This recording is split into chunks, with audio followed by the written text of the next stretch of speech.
Previously on Starship Tactics. A victorious captain is one who knows to use energy weapons to weaken enemy shields, exposing the hull of a foe so it can be crippled with torpedoes and other high-yield projectile weapons.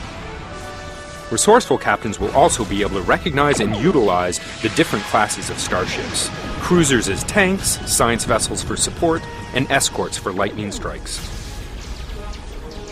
Configuring and properly utilizing equipment, weapons, and bridge officers is also critical to combat success.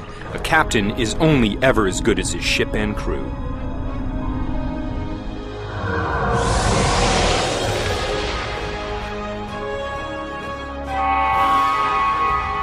Power management is another big facet to ship combat in STO. Your ship can only output so much, so you have to decide which systems it's going to. You have to split it between the weapons, the shields, the engines, and the auxiliary. For example, if you put a lot of power into your weapons, you're going to deal more damage. If you put more power into your shields, you're going to take less damage. But you have a finite amount of power based on the type of engine that you have. So it depends on what you want to do at any time as to how you allocate the power. It takes a little bit of time, so you can't switch from one to another immediately. You have to kind of think ahead.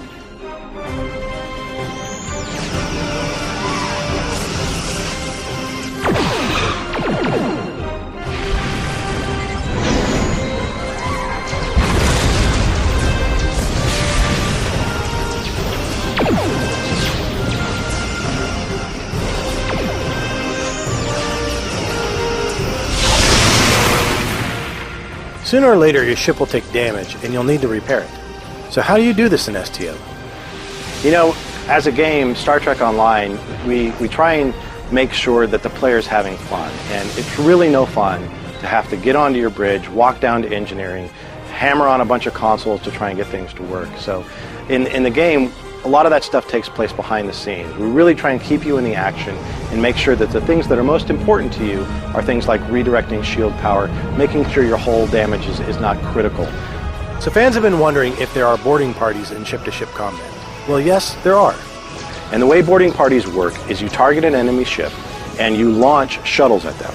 And these shuttles take off from your ship and they head towards the target. When they get close enough, they beam on Marines and security officers that are going to run around that ship and try and take out their subsystems and also damage the crew, because that's actually going to impact the efficiency of that ship. So instead of directly taking out their shields or their hull, you're directly impacting their ability to be in combat, really.